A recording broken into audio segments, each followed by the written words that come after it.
ভাইয়েরা আসুন কিছু ব্যাখ্যা করি। বাইবেলে এমন অনেক বিষয় রয়েছে যা আগে পূর্ণ হয়েছে, এখন যা কোনো কাজ নাই।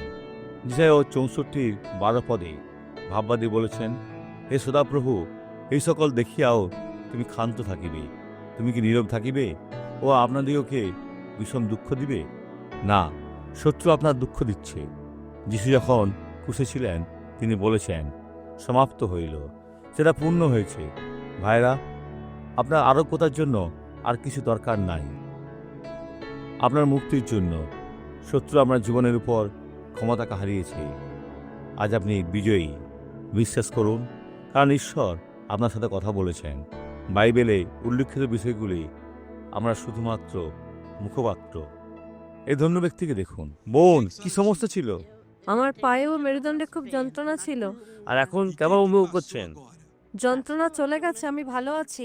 আপনি ভালো আছেন? এইভাবে নিজের পা তুলুন, তুলুন, এটাকে তুলুন। বোন, এখন নিজের কাছে লাঠিটি রাখুন। কতদিন এই লাঠি ব্যবহার করছেন? 1 বছর বা তেমন কিছু।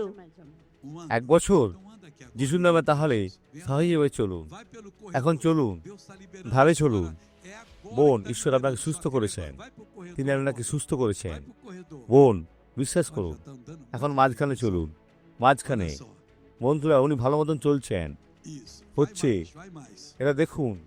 চলতে থাকুন, চলুন। বোন, এখন ঘুরুন, দ্রুত চলুন। আপনাকে দ্রুত চলতে দেখতে চাই। বন্ধুরা, উনি দৌড়াতে চেষ্টা করছেন, এটা দেখুন। এখন আমরা আশীর্বাদ লাভ করতে চলেছি। প্রার্থনা করি।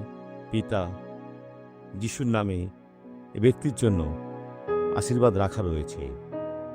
এদের জীবনে মন্দকে গ্রহণ করছি না, আর আজ্ঞা করি ছেড়ে যাক রোগ, অসুস্থতা আর সমস্ত রকমের নিপীড়ন। যিশুর নামে চলে যাক। আমেন।